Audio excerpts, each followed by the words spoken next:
Sunscreen use ചെയ്ത് കഴിഞ്ഞാൽ vitamin D deficiency വരുന്ന പേടിയുണ്ടോ? വൈറ്റമിൻ ഡി നമ്മുടെ ഫിസിക്കൽ ആൻഡ് മെന്റൽ ഹെൽത്തിന് വളരെ ഇമ്പോർട്ടന്റ് ആയിട്ടുള്ള ഒരു കാര്യമാണ്. ഈ normal levels of vitamin D maintain ചെയ്യാൻ സൺലൈറ്റ് ഒരു ഇമ്പോർട്ടന്റ് ഫാക്ടർ ആണെന്നും നമുക്ക് എല്ലാവർക്കും അറിയാം. പക്ഷേ ഈ സൺലൈറ്റും വൈറ്റമിൻ ഡിയും തമ്മിലുള്ള എക്സാക്ട് കോറിലേഷൻ അല്ലെങ്കിൽ അതിന് പിന്നിലുള്ള സയൻസ് അറിയാത്തത് കാരണം പലർക്കും ചില മിസ്കൺസെപ്ഷൻസ് ഉണ്ട്. സൺസ്ക്രീൻ അപ്ലൈ ചെയ്ത് കഴിഞ്ഞാൽ അത് സണ്ണിൽ നിന്ന് വരുന്ന വൈറ്റമിൻ ഡിനെ ബ്ലോക്ക് ചെയ്യില്ലേ, അത് കാരണം നമുക്ക് വൈറ്റമിൻ ഡി ഡെഫിഷ്യൻസി വരില്ലേ എന്നൊക്കെ. First of all, vitamin D എന്ന് പറയുന്നത് സണ്ണിൽ നിന്ന് വരുന്ന ഒരു കാര്യമല്ല.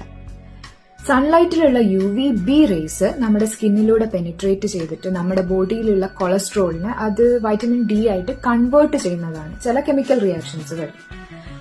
So vitamin D is basically produced inside our body with the help of UVB rays.